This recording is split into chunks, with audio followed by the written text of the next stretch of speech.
नमस्कार, एस न्यूजमध्ये आपलं स्वागत। बातमीपत्राची सुरुवात करूया ठळक घडामोडींनी। राज्यातील सत्ता गेल्यामुळे भाजपचे प्रदेशाध्यक्ष चंद्रकांत पाटील यांचं मानसिक संतुलन ढासळलंय।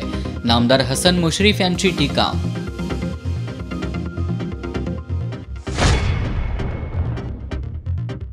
हिंदकेसरी श्रीपती खंचनाळे यांच्यावरील उपचार खर्चाची नामदार सतेज पाटील यांनी उचलली जबाबदारी। रुग्णालयात जाऊन केली प्रकृतीची विचारपूस। खाद्यतेलाच्या किमती वाढल्या, 20 ते 30% वाढ। गृहिणींचं किचन बजेट कोलमडलं। वीज बिल माफीचा निर्णय न घेतल्यास मुख्यमंत्र्यांच्या घरासमोर सत्याग्रह आंदोलन। आम आदमी पार्टीचे प्रदेशाध्यक्ष रंगा राचुरे यांचा इशारा। निगवे खालसा इथले शहीद जवान संग्राम पाटील यांच्या पार्थिवावर उद्या शासकीय इतमामात होणार अंत्यसंस्कार। आणि यंदाच्या दिवाळी अंकावर कोरोनाचं सावट, अपेक्षित जाहिराती मिळाल्या नसल्यानं बहुतांश अंकांचं प्रकाशन नाही।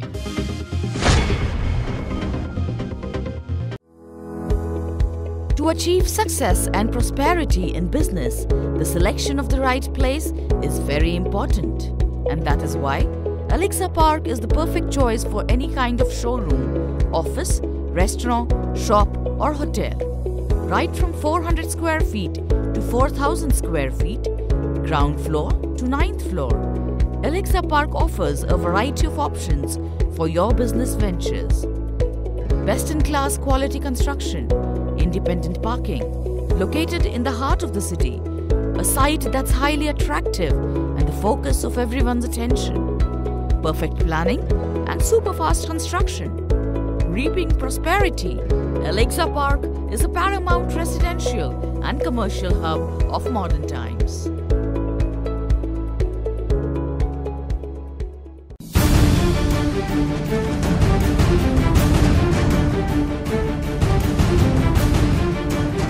राजकारणाची खबरबात, समाजकारणाचा मागोवा, कला, क्रीडा, मनोरंजन, शेती, उद्योग, कुठं काय घडलंय बिघडलंय, बातमीला योग्य न्याय देणारा कोल्हापूरचा बुलंद आवाज, एस न्यूज कोल्हापूर, सदैव तुमच्या सोबत।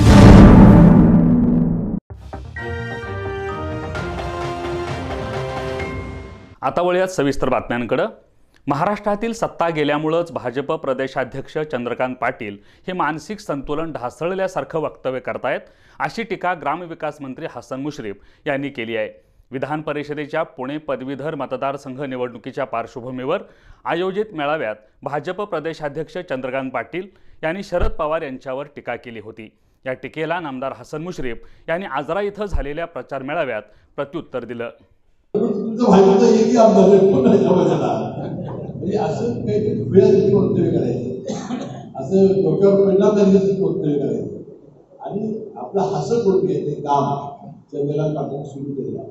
आणि पवार साहेबांच्या ज्या वेळेला ते बोलतात त्यावेळी सांगितलंय, एक पवार साहेब बोलले की मी तुमच्यावर टीका करणार, माझं ते ठरलं होतं, माझं करार झाला होता की टीका करायची, असं पुन्हा ते करतात, त्यामुळे टीका करायची मनोरुग्ण आणि अक्षरशः प्रतिबंध असलेले चंद्रकांतदादा पाटील हे पवारसाहेब बोलतायत, हे निषेधार्ह आहे। भारतातील पहिले हिंदकेसरी पैलवान श्रीपती खंचनाळे यांची तब्येत खालावल्यानं त्यांच्यावर कोल्हापुरातील एका खासगी हॉस्पिटलमध्ये उपचार सुरू आहेत। गृहराज्यमंत्री आणि जिल्ह्याचे पालकमंत्री सतेज पाटील यांनी आज सकाळी हॉस्पिटलमध्ये जाऊन त्यांच्या तब्येतीची विचारपूस करून त्यांच्यावर योग्य उपचार करण्याच्या सूचना हॉस्पिटल प्रशासनाला केल्या। तसंच उपचाराच्या खर्चाची जबाबदारीही त्यांनी स्वीकारली आहे।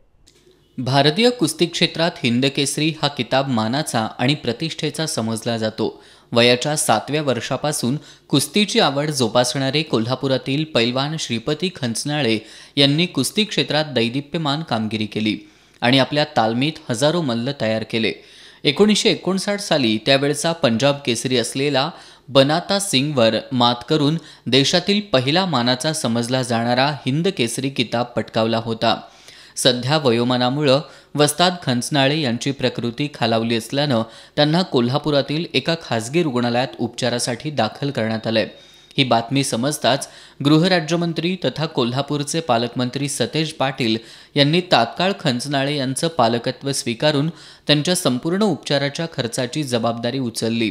आज सकाळी पालकमंत्री पाटील यांनी रुग्णालयात जाऊन खंचनाळे यांच्या तब्येतीची विचारपूस करत त्यांच्यावर योग्य ते सर्व उपचार करण्याच्या सूचना उपस्थित वैद्यकीय अधिकाऱ्यांना दिल्या। त्यांच्या कुटुंबियांशी चर्चा करत सर्वतोपरी मदत करण्याची ग्वाही दिली। विधान परिषदेच्या पुणे पदवीधर आणि शिक्षक मतदारसंघातील महाविकास आघाडीच्या उमेदवारांना विजयी करण्यासाठी सर्वांनी झोकून देऊन काम करावं असं आवाहन गृहराज्यमंत्री शंभूराजे देसाई यांनी केलंय। पुणे पदवीधर आणि शिक्षक मतदारसंघातील महाविकास आघाडीच्या उमेदवारांच्या प्रचारार्थ कोल्हापुरात शिवसेना पदाधिकाऱ्यांच्या मेळाव्यात ते बोलत होते। पुणे पदवीधर मतदारसंघातील महाविकास आघाडीचे उमेदवार अरुण लाड आणि शिक्षक मतदारसंघातील उमेदवार प्राध्यापक जयंत असगावकर यांच्या प्रचाराच्या नियोजनासाठी आज जिल्हा शिवसेनेचा पदाधिकारी मेळावा जैन बोर्डिंग इथं आयोजित करण्यात आला होता। या मेळाव्याला गृहराज्यमंत्री शंभूराजे देसाई यांची प्रमुख उपस्थिती होती। यावेळी पदाधिकाऱ्यांना मार्गदर्शन करताना नामदार शंभूराजे देसाई यांनी उमेदवार जरी मित्रपक्षाचा असला तरी पुणे पदवीधर आणि शिक्षक मतदारसंघातील महाविकास आघाडीचे उमेदवार निवडून आणण्याची सर्वस्वी जबाबदारी शिवसेनेची आहे। त्यामुळे सर्व पदाधिकाऱ्यांनी झोकून देऊन काम करत प्रचाराचं सूक्ष्म नियोजन करून महाविकास आघाडीच्या दोन्ही उमेदवारांना विजयी करण्यासाठी प्रामाणिक प्रयत्न करा असं आवाहन केलं। की महाविकास आघाडीच्या मित्र पक्षाचे जरी उमेदवार असले तरी त्यांना निवडून आणण्याची महत्त्वाची जबाबदारी ही आपल्या शिवसेनेची असणार आहे आणि आपण सगळ्यांनी त्याच्यामध्ये अग्रभागी असलं पाहिजे। पूर्ण झोकून देऊन काम करून सूक्ष्म नियोजन करून या जागा निवडून आणण्यासाठी आपल्याला सगळ्यांना काम करायचं हा आदेश आदरणीय पक्षप्रमुख उद्धवजी ठाकरे साहेबांचा आदेश घेऊन आम्ही म्हणजे या ठिकाणी आपल्याकडे आलेलो आहे। या मेळाव्यात खासदार प्राध्यापक संजय मंडलिक, आमदार प्रकाश आबिटकर यांनीही आपल्या मनोगतात जीवाचं रान करून पुणे पदवीधर आणि शिक्षक मतदारसंघात महाविकास आघाडीचे उमेदवार निवडून आणण्याचा निर्धार व्यक्त केला। यावेळी शिवसेनेचे जिल्हाप्रमुख विजय देवणे, संजय पवार, खासदार धैर्यशील माने, माजी आमदार सुरेश साळोखे, सत्यजित पाटील सरुडकर, दत्ताजी टिपुगडे, उपजिल्हाप्रमुख प्रकाश पाटील, महिला आघाडीच्या शुभांगी पोवार यांच्यासह शिवसेनेचे आजी माजी पदाधिकारी उपस्थित होते।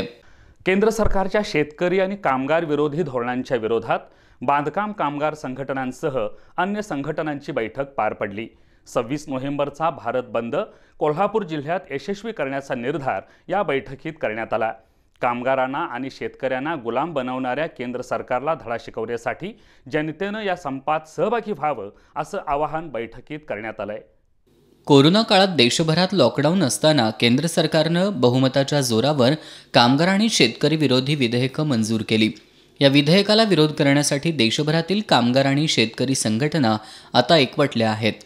यासाठी 26 नोव्हेंबरला देशव्यापी बंदची हाक देण्यात आली असून देशभरातील सर्वच उद्योग, शासकीय आणि निमशासकीय कार्यालयं या दिवशी बंद राहणार आहेत।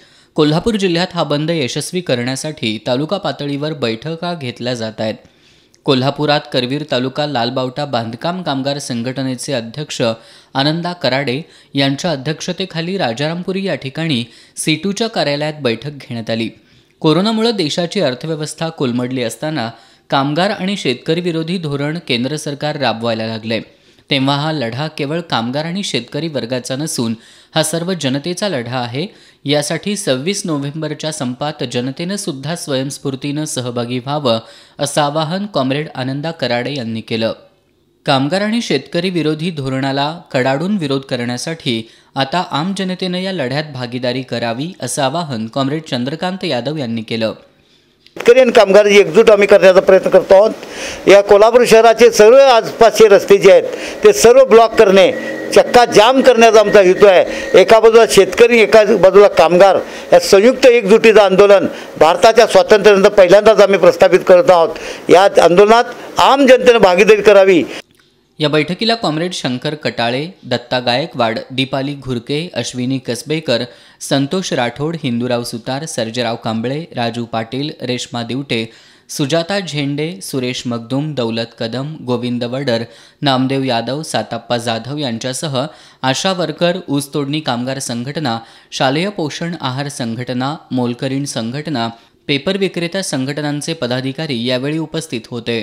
आंतरराष्ट्रीय बाजारपेठेत डॉलरचे भाव कमी जास्त झाल्याचा परिणाम तेल बाजारावर दिसून येतोय. खाद्यतेलाच्या किमतीत जवळपास 20 ते 30% वाढ झाली आहे. आधीच कोरोनामुळे आर्थिकदृष्ट्या अडचणीत असणाऱ्या ग्राहकांना याचा मोठा फटका बसत आहे. एकीकडे कोरोनामुळे उद्भवलेल्या परिस्थितीतून अजूनही सर्वसामान्य नागरिक सावरलेला नाहीत. तोच दुसरीकडे तेल बाजारात वाढलेल्या किमतींमुळे सर्वसामान्य नागरिक पुन्हा महागाईच्या खाईत लोटला गेलाय. आंतरराष्ट्रीय बाजारात डॉलरचे भाव कमी जास्त झाल्याचा परिणाम स्थानिक बाजारपेठेतही पाहायला मिळतोय. गेल्या काही दिवसांपासून खाद्यतेलाच्या भावात प्रति किलो 4 ते 6 रुपयांनी वाढ झाली आहे. अवकाळी पाऊस आणि खाद्यतेल उत्पादनासाठी लागणारा कच्चा माल यामध्ये अनियमितता असल्यानं तेल बाजार चांगलाच तापलाय. त्यातच आता कोरोनाचा प्रभाव काहीसा कमी होत असल्यानं लग्नसराईलाही सुरुवात होतीये. मात्र खाद्यतेलाच्या वाढत्या मागणीमुळे स्थानिक बाजारपेठेत नागरिकांना महागाईचे चटके सहन करावे लागत आहेत. गेल्या 8 ते 10 दिवसात सोयाबीन, सूर्यफूल, सरकी तसंच पामतेल आणि शेंगतेलाच्या किमती प्रति किलो 4 ते 6 रुपयांनी वधारल्या आहेत. किरकोळ बाजारात सोयाबीन तेलाचे भाव प्रति किलो 115 वरून 120 रुपयांवर गेलेत, तर शेंगतेल 155 वरून 160 ते 162 रुपयांवर पोहोचले. तसंच सरकी तेलाचे भाव 116 रुपयांवरून 122 रुपयांवर आणि सूर्यफूल तेल 134 रुपयांवरून 140 रुपये प्रति किलोवर गेले. दरम्यान यंदा अतिवृष्टीचा पिकांना मोठा फटका बसलाय. त्याचाही परिणाम या दरवाढीवर आहे. त्यातच डॉलरच्या भावात होणारी चढउतार, आयात बंदी या सर्वामुळे खाद्यतेलाची दरवाढ सुरू असल्याची माहिती खाद्यतेलाचे व्यापारी हितेंद्र कापडिया यांनी एस न्यूजशी बोलताना दिली. या देशामध्ये वातावरण बदल, अकाळी पाऊस, जास्तीचा पाऊस, त्याच्यामुळे शेतीमध्ये फार मोठं नुकसान झालेलं आहे. याच्यामुळं चायनानं देखील जागतिक बाजारपेठेत फार मोठ्या प्रमाणात खरेदी केली. त्याच्यामुळे दर वाढत राहिले, उत्पादन देशात दर वाढत राहिले आणि त्याचा परिणाम भारतीय बाजारपेठेवर झाला. भारत हा प्रामुख्याने मोठ्या प्रमाणात आयात करणारा देश आहे. आपल्या इथं देखील, भारतात देखील उत्पादन यावर्षी फारच कमी स्तरावर आलेलं आहे. त्याचं प्रामुख्यानं कारण आहे अवकाळी पाऊस आणि वातावरण बदल. त्याच्यामुळे देखील भारतीय बाजारपेठेत दरवाढ होण्याचं हे प्रमुख कारण आहे. भाजीपाल्याबरोबरच इतर कडधान्य आणि इतर जीवनावश्यक वस्तूंची दर दिवशी भाववाढ सुरूच असल्यानं ग्राहक त्रस्त आहे. त्यातच खाद्यतेलाच्या किमतींमध्ये अजूनही भाव वाढण्याचे संकेत आहेत. खाद्यतेलाबरोबरच वादळी वारे आणि अवकाळी पावसामुळं नारळाच्या पिकांचं मोठ्या प्रमाणात नुकसान झाल्यानं खोबरेल तेलाचे देखील भाव वाढण्याचे संकेत आहेत. पाकिस्तानच्या भ्याड हल्ल्यात शहीद झालेले जवान संग्राम पाटील यांच्यावर उद्या सोमवारी शासकीय इतमामात निगवे खालसा या गावी अंत्यसंस्कार करण्यात येणार आहेत. संग्राम पाटील यांना वीरमरण आल्यानंतर संपूर्ण गावावर शोककळा पसरली आहे. त्यांना श्रद्धांजली वाहणारे शेकडो फलकही गावात लावले गेले आहेत. जम्मू काश्मीरमधील राजौरी भागात 16 मराठा पोस्टवर पाकिस्ताननं केलेल्या हल्ल्यात निगवे खालसा इथले संग्राम पाटील यांना वीरमरण आले. त्यांचं पार्थिव आज कोल्हापुरात पोहोचण्याची शक्यता आहे. तर उद्या सोमवारी शासकीय इतमामात निगवे खालसा इथल्या प्राथमिक शाळेच्या मैदानावर त्यांच्या पार्थिवावर अंत्यसंस्कार करण्यात येणार आहेत. या ठिकाणी अंत्यसंस्काराची तयारी करण्यात आली आहे. पाकच्या या भ्याड हल्ल्याचा ग्रामस्थांनी निषेध केलाय. गिरगाव, त्याच्यानंतर वडक्षवाले वगैरे अशा ज्या गावातून अतिशय मोठ्या प्रमाणात सैनिक भरती होतात, तसंच आमच्या गावातूनही सैनिक मोठ्या प्रमाणामध्ये देशसेवेसाठी कार्यरत आहेत. आणि गेल्या 50 वर्षामधली ही आमच्या गावातली किंवा या परिसरातली ही पहिलीच घटना आहे की आमचा एक जवान शहीद झाला. खरं तर या बाबतीत आता पाकिस्तानचा सगळेच जण खूप राग करत आहेत की त्यांना बेचिराग करून टाकावं, अशा प्रकारची संतप्त भावना सर्व गावामध्ये, युवा कार्यकर्त्यामध्ये आहे. सर्व दुकानं, सर्व व्यवहार, सर्व काही ठप्प झालेल्या, गावावर शोककळा पसरलेली आहे. आजूबाजूच्या गावामध्ये सुद्धा शोककळा पसरलेली आहे. लोक मोठ्या चिंतेनं अतिशय दुःखद अशा भावनेनं या ठिकाणी एकत्रित गोळा होत आहेत. सैनिक बोर्डाचे लोकसुद्धा या ठिकाणी येऊन गेले. दरम्यान अंत्यसंस्कारासाठी सुमारे 25 ते 30 हजार लोकांची गर्दी होण्याची शक्यता असल्यानं निगवे खालसा गावामध्ये चोख पोलीस बंदोबस्त तैनात करण्यात आलाय. याबरोबरच बाहेरून येणाऱ्या लोकांसाठी वाहन पार्किंगची व्यवस्थाही करण्यात आली आहे. गावात ठिकठिकाणी तिरंगी झेंडे तसंच श्रद्धांजलीचे फलक लावण्यात आलेत. बातम्यांच्या ताज्या अपडेट्ससाठी एस न्यूज कोल्हापूर या वेबसाईटला जरूर भेट द्या. त्याचबरोबर एस न्यूज कोल्हापूर या यूट्यूब चॅनलला जरूर सबस्क्राईब करा. इथे घेऊयात एक छोटीशी विश्रांती. पाहत रहा एस न्यूज.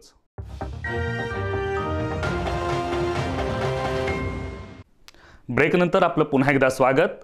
दख्खनचा राजा ज्योतिबा ही मालिका केदार विजय या पौराणिक ग्रंथानुसारच प्रसारित करण्यात यावी असा निर्णय ज्योतिबा ग्रामस्थ मनसे पदाधिकाऱ्यांमध्ये कृष्णकुंजवर झालेल्या बैठकीत घेण्यात आलाय. मनसे नेत्या शर्मिला ठाकरे आणि निर्माते महेश कोठारे यांच्या प्रमुख उपस्थितीत झालेल्या बैठकीत हा निर्णय घेण्यात आलाय. दख्खनचा राजा ज्योतिबा ही मालिका सध्या स्टार प्रवाह या दूरचित्रवाहिनीवरून प्रसारित होतीये. निर्माते महेश कोठारे यांची ही मालिका सुरुवातीपासूनच वादाच्या भोवऱ्यात अडकली आहे. सुरुवातीला करवीर निवासिनी श्री अंबाबाईच्या नावात मालिकेच्या प्रोमोत झालेला बदल दुरुस्त करण्यासाठी शहरवासियांनी आंदोलन केल्यानंतर त्यात बदल करण्यात आला होता. आता मालिकेत चुकीचं चित्रीकरण दाखवल्याबद्दल ज्योतिबा ग्रामस्थ आणि तिथले मनसे पदाधिकाऱ्यांनी यात बदल न केल्यास खळखट्याचा इशारा दिला होता. या पार्श्वभूमीवर मनसे नेते राज ठाकरे यांच्या मुंबई इथल्या कृष्णकुंज या निवासस्थानी संयुक्त बैठक पार पडली.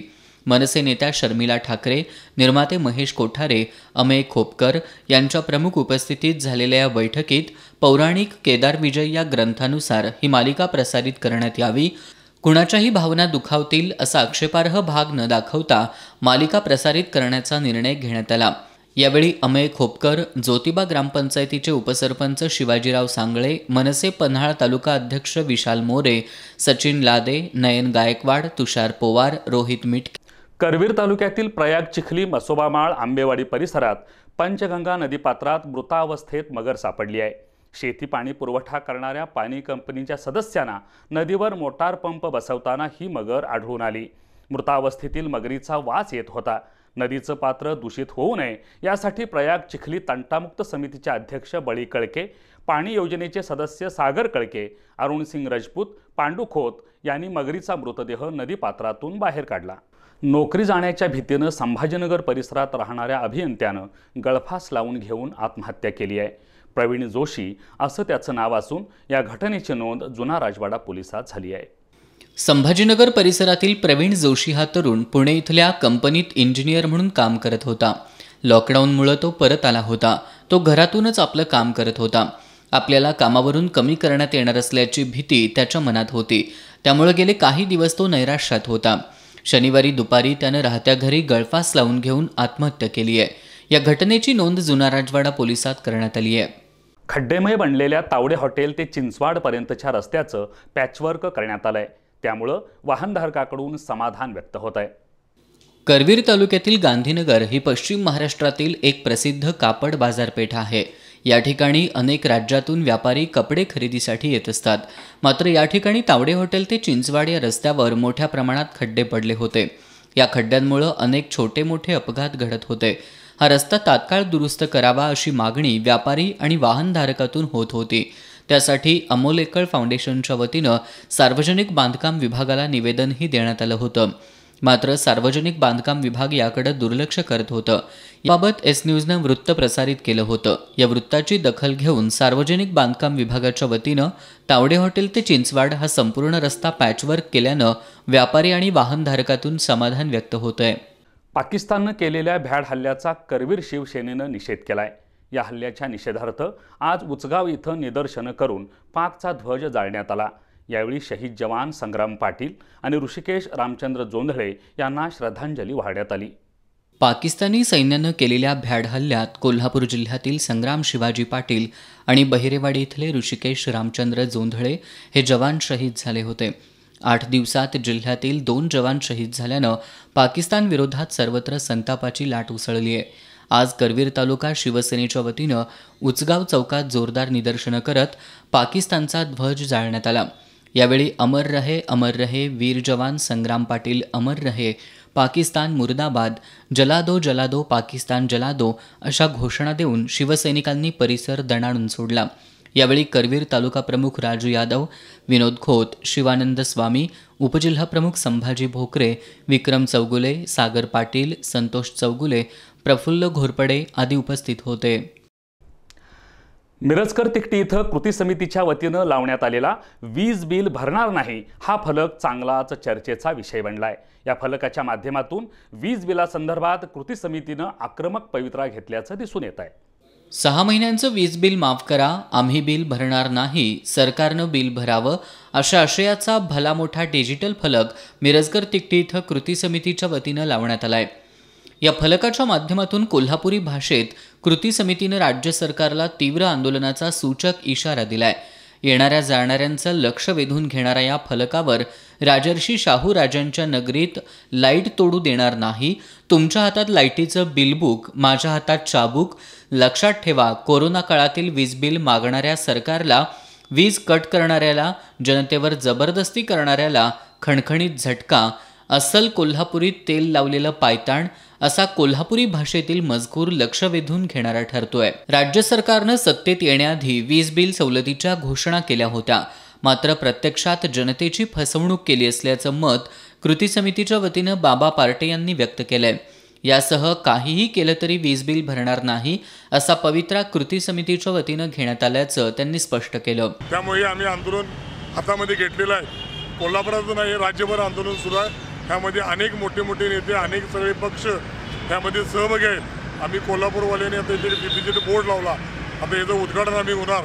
त्यानंतर कोल्हापुरात 4000 वाहनांची रॅली काढणार आणि जेणेकरून जे जमेल ते आंदोलन आम्ही करणार. फक्त माझ्या या कोल्हापूर जिल्ह्यातल्या 3 मंत्र्यांना माझी एक विनंती आहे की तुम्ही कोल्हापूर जिल्ह्याचा प्रश्न म्हणून आणि जनतेचा प्रश्न म्हणून तुम्ही जनतेबरोबर राहा आणि या वीज बिलातून ह्या जनतेची मुक्तता करा. आजवर ज्यांना निवडून दिलं त्यांनी समस्या सोडवण्याऐवजी वाढवल्या. त्यामुळं या निवडणुकीत त्यांना त्यांची जागा दाखवून देत पुणे पदवीधर आणि शिक्षक मतदारसंघातील महाविकास आघाडीच्या उमेदवारांना विजयी करा असं आवाहन कोल्हापूर जिल्हा राष्ट्रवादी काँग्रेस पार्टीचे अध्यक्ष A.Y. पाटील यांनी इचलकरंजी इथं केलं. पुणे पदवीधर आणि शिक्षक मतदारसंघाचे महाविकास आघाडीचे उमेदवार अरुण लाड आणि प्राध्यापक जयंत असगावकर यांच्या प्रचारार्थ इचलकरंजीतील पदवीधर शिक्षक आणि कार्यकर्त्यांचा मेळावा महेश क्लब इथं पार पडला. या मेळाव्यात राष्ट्रवादी काँग्रेसचे जिल्हाध्यक्ष A.Y. पाटील यांनी मार्गदर्शन केलं. शिक्षक आणि पदवीधरांचे अनेक प्रश्न प्रलंबित आहेत. मागील 6 वर्षात भाजपनं केलेल्या वल्गना फोल ठरल्या असून देण्याऐवजी जे होतं ते हिरावून घेतलंय, पण आता त्यांना त्यांची जागा दाखवून देऊया. जिल्ह्यात 14,400 पदवीधर मतदार असून त्यामध्ये इचलकरंजीत 5,300 मतदार आहेत. त्यामुळे महाविकास आघाडीच्या विजयात इचलकरंजी पहिल्या क्रमांकावर असेल, तर हातकणंगले तालुक्यात 2,318 शिक्षक मतदार असून त्यांचीही साथ मिळून प्राध्यापक आसगावकर आणि लाड हे निश्चितपणे विजयी होतील असं पाटील यांनी सांगितलं. महाविकास आघाडीचे उमेदवार प्राध्यापक जयंत असगावकर आणि अरुण लाड यांनी आपली भूमिका स्पष्ट करतानाच मोठ्या मताधिक्यानं विजयी करण्याचं आवाहन केलं. यावेळी माजी आमदार अशोकराव जांभळे, नगरसेवक शशांक बावचकर, शिवसेना उपजिल्हाप्रमुख महादेव गौड, राष्ट्रवादी काँग्रेस पार्टीचे शहराध्यक्ष प्रकाश पाटील, जयकुमार कोले, खंडेराव जगदाळे, विनायक सपाटे आदींची भाषणं झाली. या मेळाव्यात राष्ट्रवादी काँग्रेसचे इचलकरंजी विधानसभा अध्यक्ष नितीन जांभळे, पाणीपुरवठा सभापती विठ्ठल चोपडे, उदयसिंह पाटील, शहर काँग्रेस अध्यक्ष संजय कांबळे, मलकारी लवटे, मंगेश कांबुरे, सुभाष मालपाणी, बाळासाहेब देशमुख, बाबा पाटील, दादा लाड, माधुरी चव्हाण, शुभांगी माळी, दीपाली बेडक्याळे आदींसह शिक्षक, पदवीधर आणि कार्यकर्ते उपस्थित होते. कोल्हापूर जिल्ह्यात आज सायंकाळी 5 वाजेपर्यंतच्या 24 तासात 21 नवे कोरोनाबाधित रुग्ण आढळून आले, तर 25 जणांना डिस्चार्ज देण्यात आला. 24 तासात एकही रुग्ण दगावला नाही. सध्या जिल्ह्यात 583 कोरोनाबाधित रुग्णांवर उपचार सुरू आहेत. जिल्ह्यात 24 तासात 1,446 जणांचे स्वॅब तपासणी अहवाल प्राप्त झाले. त्यापैकी 21 अहवाल पॉझिटिव्ह तर 1,396 अहवाल निगेटिव्ह आलेत. नव्या कोरोनाबाधित रुग्णांमध्ये कोल्हापूर शहरात 7, शिरोळ तालुक्यात 2, पन्हाळा, गगनबावडा, हातकणंगले, करवीर आणि शाहूवाडी तालुक्यात प्रत्येकी 1 रुग्ण आढळून आला. सर्व नगरपालिका क्षेत्रात 6 रुग्ण आढळून आले, तर अन्य जिल्ह्यातून आलेल्या एका रुग्णाची नोंद झाली आहे. जिल्ह्यातील कोरोनाबाधित रुग्णांची आतापर्यंतची एकूण संख्या 48,916 झाली आहे. 24 तासात 25 रुग्णांना बरे झाल्यानं डिस्चार्ज देण्यात आला आहे. त्यामुळे डिस्चार्ज दिलेल्या रुग्णांची एकूण संख्या 46,662 झाली आहे. 24 तासात एकही रुग्ण दगावला नाही. आजरा, भुदरगड, चंदगड, गडहिंग्लज, कागल आणि राधानगरी या 6 तालुक्यात 24 तासात एकही रुग्ण आढळून आला नाही. सध्या जिल्ह्यात 583 कोरोनाबाधित रुग्णांवर उपचार सुरू आहेत. कोल्हापूर शहरात कोरोना रुग्णांची संख्या सध्या कमी असली तरी संसर्ग वाढू नये यासाठी खबरदारीच्या उपाययोजना केल्या जात आहेत. त्यानुसार यापुढे शहरातील सर्वच भाजी विक्रेत्यांनी मास्क नाही, भाजीपाला नाही अशी कठोर भूमिका घ्यावी असं आवाहन महापालिका प्रशासक डॉक्टर कादंबरी बलकवडे यांनी केलं आहे. बातम्यांच्या ताज्या अपडेट्ससाठी एस न्यूज कोल्हापूर या वेबसाईटला जरूर भेट द्या. त्याचबरोबर एस न्यूज कोल्हापूर या यूट्यूब चॅनलला जरूर सबस्क्राईब करा. इथे घेऊयात एक छोटीशी विश्रांती. पाहत रहा एस न्यूज.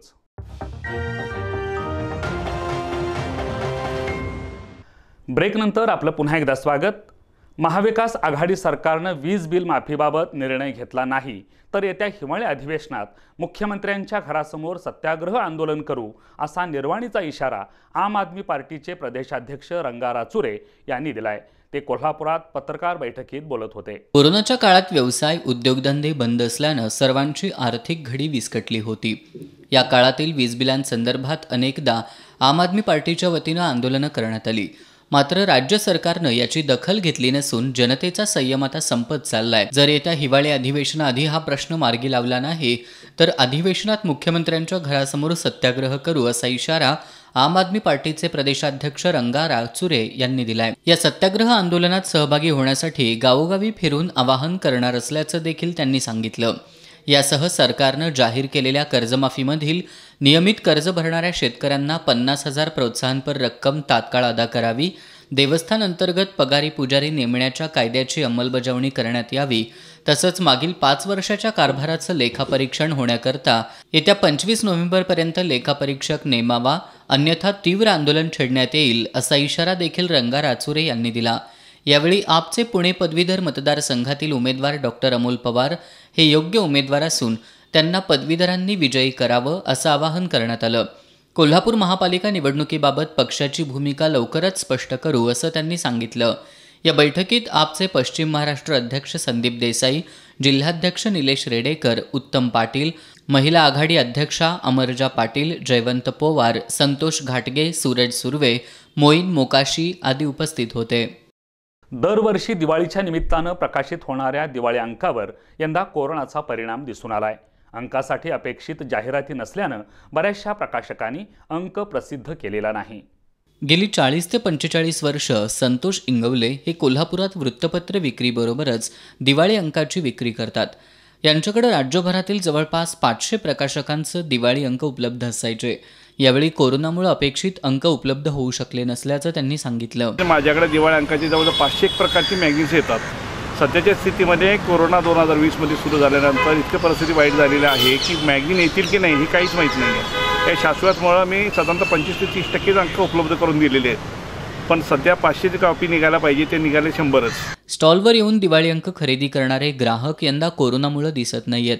लहान मुलांचे, महिलांचे, उद्योग व्यापाराशी निगडीत यासारखे अनेक नामांकित दिवाळी अंक यंदा केवळ आर्थिक कारणामुळे प्रकाशित होऊ शकले नसल्यानं वाचकांची मात्र निराशा झाली. त्यावेळी जे दिवाळी अंक आले तेही उशिरा आले आणि आम्हाला जे अपेक्षित होते, झीचा एक पर्टिक्युलरली खूप चांगला दिवाळी अंक असतो तोही अवेलेबल नाही आहे आणि त्यामुळे आम्हाला जे रेग्युलर दिवाळी अंकाचे वाचक आहेत त्यांची निराशेच झाली. दिवाळी अंकांचं आर्थिक गणितच जाहिरातीवर अवलंबून असतं आणि यंदा कोरोनाचा फटका व्यावसायिकांना बसल्यानं जाहिरात क्षेत्राकडून दिवाळी अंकासाठी फारसा प्रतिसाद मिळाला नाही. साप्ताहिक सुद्धा मागची काही निघालेलं नाही.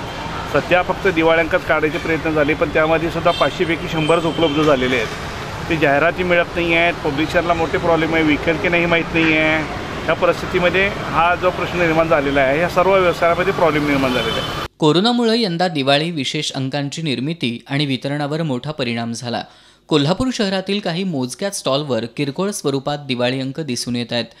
30 ते 40 वर्षांपासून निघत असलेली शतायुषी, भाग्यसंख्येत राशी भविष्यावर आधारित धनुर्धारी, लहान मुलांची गंमत जम्मत, फुलपाखरू, छावा, महिलांचे खास आकर्षण असलेली गृहशोभा, दीपलक्ष्मी, मैत्रीण, साधना, त्याचबरोबर उद्योग व्यापाराशी निगडीत असलेले उद्योजक, विविध वृत्तपत्रांचे तनिष्का, दिवाळी अंक यंदा केवळ आर्थिक कारणामुळे प्रकाशित होऊ शकले नाहीत. लॉकडाऊनमुळे बंद असलेली मंदिरं पाडव्यापासून दर्शनासाठी खुली करण्यात आली आहेत. मंदिरं खुली झाल्यानंतरच्या आज पहिल्या रविवारी सुट्टीची संधी साधत करवीर निवासिनी श्री अंबाबाई मंदिरात देवीच्या दर्शनासाठी गर्दी झाली होती. 8 महिन्यानंतर करवीर निवासिनी श्री अंबाबाई मंदिराचा परिसर गर्दीनं फुलून गेल्याचं चित्र पाहायला मिळालं. कोरोना संसर्ग रोखण्यासाठी देशभर लॉकडाऊन करण्यात आला. त्यामुळे गेली 8 महिने मंदिरं बंद होती. कोरोनाचा प्रादुर्भाव जसजसा कमी होत गेला तसा लॉकडाऊन टप्प्याटप्प्यानं शिथिल करण्यात आला. दिवाळी पाडव्याच्या मुहूर्तावर सरकारनं सोशल डिस्टन्सिंग आणि योग्य ती खबरदारी घेत भाविकांना दर्शन घेता यावं यासाठी मंदिरं खुली करण्यात आली. मंदिरं खुली झाल्यानंतर आलेल्या पहिल्या रविवारच्या सुट्टीची संधी साधत हजारो भाविक भक्तांनी करवीर निवासिनी श्री अंबाबाई मंदिरात दर्शनासाठी मोठी गर्दी केली होती. मंदिराच्या पूर्व दरवाजाजवळील सरलष्कर भवन इथं भाविकांसाठी उभारण्यात आलेल्या दर्शन रांगेचा मंडप गर्दीनं फुलून गेला होता. पूर्व दरवाजातून प्रत्येक भक्तांना थर्मल स्कॅनिंग करून मंदिरात प्रवेश दिला जात होता. सोशल डिस्टन्स ठेवून रांगेतून भक्तांना दर्शन दिलं जात होतं. दर्शनासाठी गर्दी केल्यानं मंदिर परिसरातील बिंदू चौक आणि अन्य पार्किंगच्या ठिकाणी वाहनांची मोठी गर्दी झाली होती. इचलकरंजीतील विकली मार्केटला गेल्या अनेक वर्षांपासून तळीरामांनी आपला अड्डा बनवलाय. या तळीरामांनी आता तर कहरच केला. आपापसातल्या वादानं त्यांनी 2 व्यापाऱ्यांच्या साहित्याला आग लावून दिली. यामध्ये सुमारे 55,000 रुपयांचं नुकसान झालंय. याबाबतची नोंद शिवाजीनगर पोलीस ठाण्यात झाली आहे. इचलकरंजी शहरात असणाऱ्या विकली मार्केटमध्ये गेल्या अनेक वर्षांपासून तळीरामांनी आपला अड्डा बनवलाय. काल तर तळीरामांनी कहरच केला. आपापसातल्या वादानं 2 छोट्या व्यापाऱ्यांच्या साहित्याला आग लावून दिली. यामध्ये सुमारे 55,000 रुपयांचं नुकसान झालं असल्याची माहिती व्यापाऱ्यांनी दिली. बाळाबाई श्रावण कांबळे यांचं सुमारे 30,000 रुपयांचं नुकसान झालंय, तर सोनाबाई वसंत जाधव यांचं सुमारे 25,000 रुपयांचं नुकसान झालंय. शनिवारी रात्री 11 वाजण्याच्या सुमारास 2 अज्ञात इसम दारू पीत बसले होते. दारू पीत असताना त्या दोघांमध्ये वाद झाला. त्या वादामुळे दोघांमध्ये मारामारी झाली आणि त्यानंतर रागाच्या भरात त्यांनी इथल्या व्यापाऱ्यांच्या साहित्याला आग लावली. बघता बघता आगीनं पेट घेऊन दोन्ही व्यापाऱ्यांचं साहित्य जळून खाक झाल्यानं त्यांचं मोठं नुकसान झालंय. दरम्यान अनेक वर्षांपासून इथले व्यापाऱ्यांनी मार्केटला तटबंदी करून सुरक्षारक्षक नेमण्याची मागणी केली होती. मात्र पालिकेकडून याबाबत कोणतीही कारवाई झाली नाही. व्यापारी दररोज पालिकेची पावती फाडतात, मात्र पालिकेकडून व्यापाऱ्यांना कोणत्याही पद्धतीची सवलत मिळत नाही. आता तर तळीरामांची इथं दहशत पसरू लागली आहे. त्यामुळे व्यापाऱ्यांमध्ये भीतीचं वातावरण निर्माण झालंय. करवीर तालुक्यातील कावणे इथं खुल्या गटातील क्रिकेट स्पर्धेत कावणे इथला प्रतापदादा फायटर्स संघ विजेता ठरला. अटीतटीच्या झालेल्या अंतिम सामन्यात त्यांनी राजे 11वर मात केली आहे. करवीर तालुक्यातील कावणे इथं खुल्या गटातील क्रिकेट स्पर्धा घेण्यात आल्या. या प्रीमियर लीगमध्ये कावणे इथला संघ प्रतापदादा फायटर्स चॅम्पियन ठरला. अटीतटीच्या झालेल्या सामन्यात त्यांनी राजे 11वर मात केली. शिवप्रतिष्ठान आणि कावणे गावातील क्रिकेटप्रेमींच्या माध्यमातून गेली 2 वर्षे या स्पर्धा घेतल्या जात आहेत. 7 दिवसांच्या या क्रिकेट मालिकेमध्ये 9 संघांनी सहभाग घेतला होता.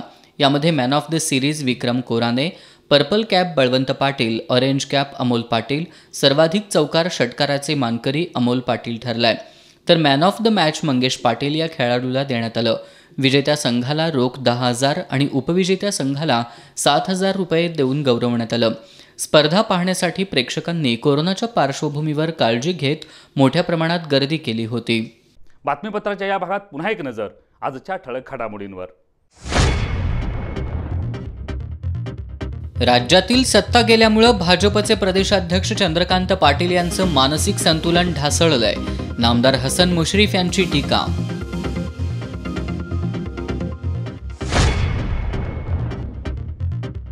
हिंदकेसरी श्रीपती खंचनाळे यांच्यावरील उपचार खर्चाची नामदार सतेज पाटील यांनी उचलली जबाबदारी. रुग्णालयात जाऊन केली प्रकृतीची विचारपूस. खाद्यतेलाच्या किमती वाढल्या. 20 ते 30% वाढ. गृहिणींचं किचन बजेट कोलमडलं. वीज बिल माफीचा निर्णय न घेतल्यास मुख्यमंत्र्यांच्या घरासमोर सत्याग्रह आंदोलन, आम आदमी पार्टीचे प्रदेशाध्यक्ष रंगा राचुरे यांचा इशारा. निगवे खालसा इथले शहीद जवान संग्राम पाटील यांच्या पार्थिवावर उद्या शासकीय इतमामात होणार अंत्यसंस्कार. आणि यंदाच्या दिवाळी अंकावर कोरोनाचं सावट, अपेक्षित जाहिराती मिळाल्या नसल्यानं बहुतांश अंकांचं प्रकाशन नाही. बातम्यांच्या ताज्या अपडेट्ससाठी एस न्यूज कोल्हापूर या वेबसाईटला जरूर भेट द्या. त्याचबरोबर एस न्यूज कोल्हापूर या यूट्यूब चॅनलला जरूर सबस्क्राईब करा. याबरोबरच हे बातमीपत्र संपलं. नमस्कार.